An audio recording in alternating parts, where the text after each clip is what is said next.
My guest on the Europe Conversation this week is Canadian Foreign Affairs Minister Mélanie Joly. She says Europe and Canada must retaliate against Trump's tariffs, and Canada will lead the way. Well, Mélanie Joly, Foreign Minister of Canada, thank you very much for joining us on the Europe Conversation. Thank you, Shauna. It's a pleasure to be with you. We're here at the NATO Foreign Ministers Summit, and I want to ask you first of all, because it's also Marco Rubio, the US Secretary of State's first NATO summit. What was your engagement like with him today? Well, I've had many conversations in the past with the Secretary of State, with Marco Rubio. Today was much more informal because we haven't had the chance to sit down together alone. But we've been targeted, and now I've said that many times to many of my colleagues. We were the canary in the coal mine, and now they've just experienced it. So we are under 3 executive orders coming from the White House, one on our entire economy of 25% tariffs, which we were able to partly pause, but for 40% of all our goods being sent to the U.S., there's still 25% tariffs. We also have 25% on our steel and aluminum going to the U.S., and we also have 25% tariffs against our auto sector. And we think that there will be other sectors. So based on that, we've led the charge because we didn't launch this trade war, and we know that there are no winners in a trade war, but we came up with $60 billion worth of counter tariffs on American goods in Canada. And also the Prime Minister Carney, just announced that we will also retaliate 25% tariffs against auto and auto parts that are not covered by the trade deal we have with the U.S. So basically American cars and American parts coming to Canada but are not complying. What is the reaction from the White House to that? Because Donald Trump said on so-called Liberation Day that any country that tries to retaliate, that he will increase further the tariffs. We're defending ourselves. We never started this trade war. And it is clear to us, knowing so well the American people, that the American people don't agree with the actions coming out of the White House. And, Shauna, the only way for President Trump to back off on his trade war is for American people themselves to say it's enough. And they are the ones that can create the political pressure within their own system to make sure that that's the case. And that's exactly why we launched an advertising campaign in 12 Republican states, red states, which clearly states what tariffs are, which it is, tariffs are clearly a tax on hardworking Americans. Tariffs are also a tax at the gas pump. Tariffs are also a tax on their grocery bill. So we've made it clear to the American public, and we're seeing that there is a lot of frustration within American society towards what's happening now. Now, I think we have to retaliate. We need to defend ourselves. And so not only are we leading the charge, we're the country at this point that has imposed counter tariffs the most against U.S. goods. We're working with the EU. I had just a conversation with the EU Trade Commissioner, Sefcovic. We're working also with Asian partners, and we'll continue to put maximum pressure. If the EU, Canada, the strongest allies, I suppose, of the United States, but also trading partners, all come together and apply tariffs, then the US will have no choice but to reverse its path. Well, at one point, American people will see that inflation is rising and people are losing their jobs. And it will hit their wallet and they'll be mad. And I understand them. And at the same time, they'll know that the reason for that is because the president has decided to launch a trade war against many countries, including particularly Canada in our case, and, certain other allies, including, for example, the EU. And I think that American people are smart people, are reasonable people, are people that hate taxes.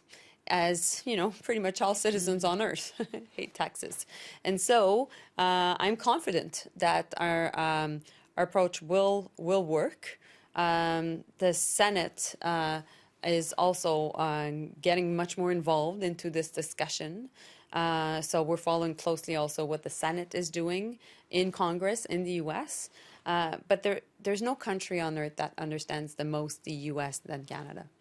And so we can share that knowledge with our friends and allies around the world, including in Europe.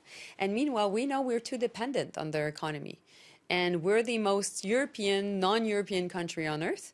And our goal is to also become closer to the Europeans. Part of the relationship with the US and Canada, the ambition of Donald Trump is a little bit different than just tariffs, that he's saying that he would like to subsume or take or have Canada as the 51st state. I think when President Trump speaks, we listen and we take him to his word. I think that's really important. He's the most powerful person on earth, and therefore he has many tools in his toolbox. At the same time, this impact of the threat of sovereignty against Canada has rallied people in Canada around our flag. People are clearly saying that will never happen. We will never be the United States. We can be your best friends, best neighbor, best allies, but forget it, we'll never be your 51st state. When you think about the bellicose language about Canada and also Greenland, which is the semi-autonomous part of Denmark, what do you feel about his ambitions, though, as a president of the United States that is obviously much more muscular? Well, I think that, we're at NATO here. One of the key articles at the core of the NATO agreement is to respect the sovereignty of all countries. It is also part of the UN Charter, as we all know. So we expect that the sovereignty of Canada and the sovereignty of Denmark is respected, period. And now, if we need to increase Arctic security amongst NATO, if we need to do more in the Arctic to counter the Chinese and Russian cooperation on the military front, no problem, let's do that. I know that the Trump administration is concerned about the Arctic, and I share their concerns. And I know we can work on making sure that we address these concerns, but it is not to the detriment of our sovereignty or the sovereignty of our other allies. And did Marco Rubio accept that? Well, with me, when I speak with the Secretary of State, I don't give him an inch of possibility to challenge our sovereignty, period. It is not up to discussion. This is not something that we need to talk about. I'm Canada, you're the US, we're two sovereign nations, and we have a diplomatic conversation. That's it. I want to ask you about the coalition of the willing when it comes to Ukraine. Obviously, certain countries, the UK and France, have said that they're willing to put troops in Ukraine, but there needs to be a backstop, a support from the United States. Do you think that's forthcoming? Well, I can't talk for the U.S. It's up to them to answer your questions. But what I can tell you is Canada is willing to participate in that coalition. You would put troops on the ground in Ukraine? Well, of course, we're in an election right now. We need to make sure that if that's the case, that we get the support from Canadians beforehand. But we've been doing a lot of training for Ukrainian troops. Before the war was launched, Canada had already trained 30,000 Ukrainian soldiers, and we have an expertise in training, and we're training Ukrainians in country, outside of country as well. And we've been participating in all these very high-level meetings in London and also in Paris, because we believe, like all Europeans, believe that if we don't support Ukraine, we are next to a very dangerous Russia, which is the case for Europeans, which is the case for us in the Arctic. And President Putin has no red lines. And if we're not able to get to a good deal in Ukraine, well, we will show not only President Putin that he can continue and therefore attack eventually NATO and therefore ourselves, but at the same time, being an Indo-Pacific country, we know very well that China is following very, very closely and could use this opportunity of lack of unity to ultimately go ahead in Taiwan. Just final question. We saw the failure of the ceasefire in Gaza. We've seen hostages still there, controlled by Hamas, and some of the most savage scenes of children losing their lives from Israeli bombs. What is Canada calling for Israel and America to do? Well, I think in the end, what we're seeing right now is just a lack of humanity. And we need to make sure that Israel and Hamas or Qatar are going back through the negotiation table. We always knew that the second phase of, or as the second phase of the ceasefire was coming, it would be much more difficult. But we need to make sure that that's the case, that there is ultimately hostages that are sent back in an honorable way also.